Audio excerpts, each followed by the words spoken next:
केदारनाथमध्ये प्रचंड बर्फवृष्टी, मंदिर परिसरात साचला 2.5 फुटांपेक्षा जास्तीचा बर्फ। आयटीबीपी आणि पोलीस कर्मचारी सुरक्षेसाठी तैनात।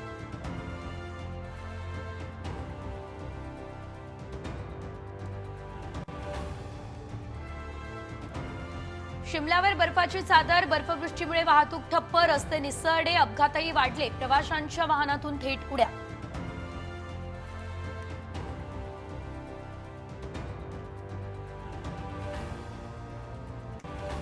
काश्मीरमध्ये हिमवृष्टीने जनजीवन विस्कळीत, रस्ते, विमान वाहतूक ठप्प, जम्मू श्रीनगर महामार्गावरील 2000 लोक अडकले।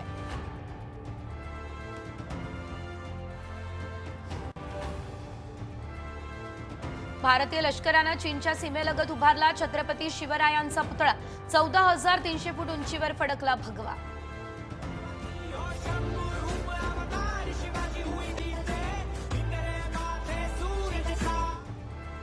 दक्षिण कोरियामध्ये मोठा अपघात, लँडिंग करताना विमान धावपट्टीवरून घसरलं, तब्बल 28 प्रवाशांचा मृत्यू।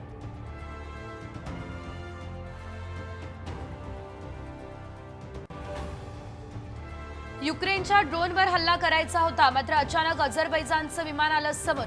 रशियाचे राष्ट्राध्यक्ष व्लादिमीर पुतिन यांचा माफीनामा।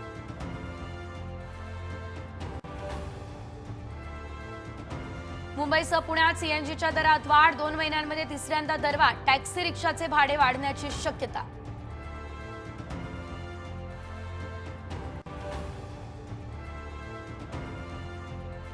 कोणत्याही कलाकाराचं कुणासोबत नाव जोडून बदनामी करणं चुकीचंच, गौतमी पाटील कडून अभिनेत्री प्राजक्ता माळीच्या भूमिकेचं समर्थन।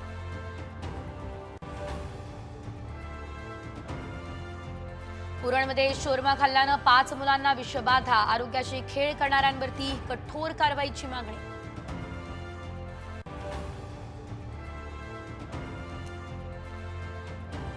मेलबर्न कसोटीमध्ये भारतीय बॉलर्सचा तिखट मारा, ऑस्ट्रेलियाचा निम्मा संघ झालाय बाद।